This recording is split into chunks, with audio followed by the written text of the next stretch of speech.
Welcome back. This is Tidbits with Laura, and this is part three of a series I'm doing on things I've learned, 5 things I've learned from my last 30 years of marriage, and specifically what I learned on my trip to Italy in the middle of October. So this week we're going to talk about fitness. When I was younger, working out was something I had to check off, was a chore I did so that I could fit into the jeans I wanted to wear. Um, Sometimes now, working out still can feel like a chore. You have to really motivate yourself to get up and get after it. But now I appreciate the chore that lets me walk all over Rome and Florence with only minor soreness.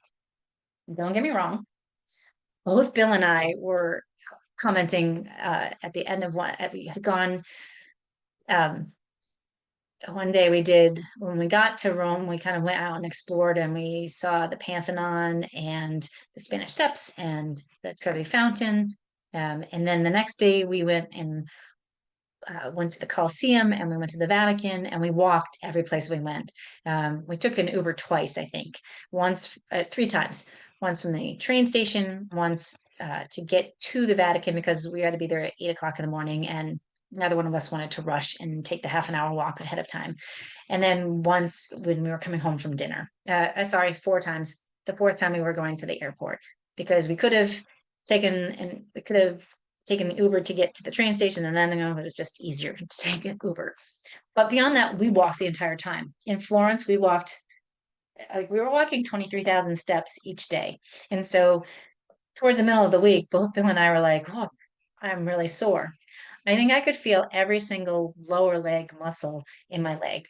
Um, and it was a great reminder of how wonderful our bodies are and how the soreness was a good thing. We were able to do this, and I want to be able to do this for the rest of my life, however long that might be. I'm planning to live to 100 and then wake up and have my ice cream cake and my shepherd's pie and then just nicely go to bed. Yes, in that order. Ice cream cake first. um, but so I want to be able to stay mobile and stay being able to walk on the cobblestones and the uneven surfaces. Like the stairs that we had to climb in at each place was just crazy. There were so many stairs, and they were narrow and they were wobbly. They're old, like hundreds and hundreds of years old, and it's a big workout. And in order to do that, I know that I need to stay active and I need to keep training so that I can keep doing the stairs and walking the distance that I want. One thing I recognized is that I need to incorporate some uneven surface training into my training because those little leg muscles on my leg, like they haven't worked that hard in a long time. And you don't usually feel them, but when you're walking on an uneven surface, it's going to work things differently. And your foot's going to move different. And that's, it's an amazing thing, but it's a lot. So I want to include some uneven surface training or maybe change of direction training that I don't do that very much. Another, Pete's, my husband's he's a cyclist and he's very cardiovascularly fit. Um, I am not. I enjoy riding a bike. I really love walking, and some days I'll do some tidbits when I'm out walking. Um, and I like to work out. I like getting my heart rate up. It's just I'd rather lift heavy weights. I think there's a lot of benefit to that. It's important, especially for women as we age. We need to keep that strength up. Men and women, you got to keep your strength up so that you can keep going and keep doing what you want to be able to do. Prevent bone loss. To stay fit and to make sure you have the muscle to keep you moving forward. So I'm big into strength training. My husband is too, but he prioritizes cardiovascular. We were climbing up some stairs and I was like, I might need to wait a little bit. So I do need to incorporate some more cardiovascular exercise. And as I reflect back, like about 5 years ago, I had some chest pain and I was out cycling and it was nothing. I went for a stress test. My heart is fine. I just was working really hard on a hot day. And that told me then that I need to do more cardiovascular work and incorporate both. Now you can do that with weight training, get your heart rate up and like keep things moving. But there is some benefit to the steady state cardio as well as more high intensity and like interval training. Um, the hard part is we need to do it all, right? We have to train on uneven surfaces and train heavy weights on stable surfaces and get out and take a walk to get your steps in because that impact is actually really good for bone health. And we have to challenge that with maybe running intervals so that you get your heart rate up, and you got to do it all. You got to do your flexibility and your yoga, and it's hard. You can't do it all. So if you ever have come to see me, or if you work with me in personal training, you know that like I encourage you to uh, do it in cycles. Look at each season as a time to kind of mix up your program. There's going to be things that you take a trip and you recognize that you have to change things up a little bit because that's how your body keeps growing and keeps learning, and it keeps challenging so that it stays healthy and you can keep moving. As you get older, your fitness goals may change and your training techniques are going to change. And the best news here, your body's going to thank you for the long run, and you're going to feel better and move better for the long haul. Told you in the previous video, if you haven't seen them, go back and check them out.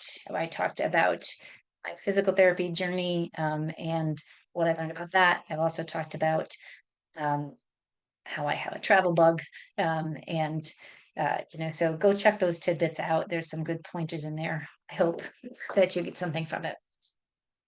So when we move better and we feel better, then all that delicious food that we like to make from coming back from a travel doesn't seem so off limits either. What fun is working out so that you can what fun is working out so much and never enjoying that pasta, pizza, and gelato? Let yourself like I don't want to live my life living. I like chicken and broccoli. I think it's very important to eat protein, vegetables, limit the amount of of carbs, of processed carbs and like breads and grains, because as we age, it gets harder to process. But I don't think they should be off limits if you don't have an allergy and if you can eat them. I think it's important to eat them. It provides fuel, and it's important to eat it in moderation. So that's my goal for working out these days, is to be able to still fit in my clothes. Probably not going to be in that size 2 anymore. I'm okay with that. I still would like to work on losing 30 pounds ish. But I also want to be able to enjoy the pizza and the pasta. I like making it, and I like eating it. Maybe I have smaller portions. That's one thing I learned. Um, I kind of caught on to in Italy. Like a plate of pasta was not like a bowl of pasta. It was a serving, was one serving size, and it was delicious and satisfying. And although I wanted more because the taste was amazing, I didn't need more to feel satiated. Um, so you can listen to your body and give it what it needs, and let yourself, when you're traveling or if you're visiting or if it's a holiday, it's okay to have that little bit. Just kind of reel it in when you're home and when you're going through your work week, and make sure you're actually getting more vegetables than not, and that you are eating protein, because that is important for your muscle growth, and it is important to keep you moving, keep you strong as you age. So my question for you this week: what's one thing that you can change about your fitness routine to keep you moving well on your way to 100? That's it for this week's episode of Tidbits with Laura. And if you found some value in it, please like it, subscribe to my channel, share it with your friends, and don't forget to come back next week when I'm going to give you the 4th thing I learned about marriage and from my trip to Italy. All right, have a great week.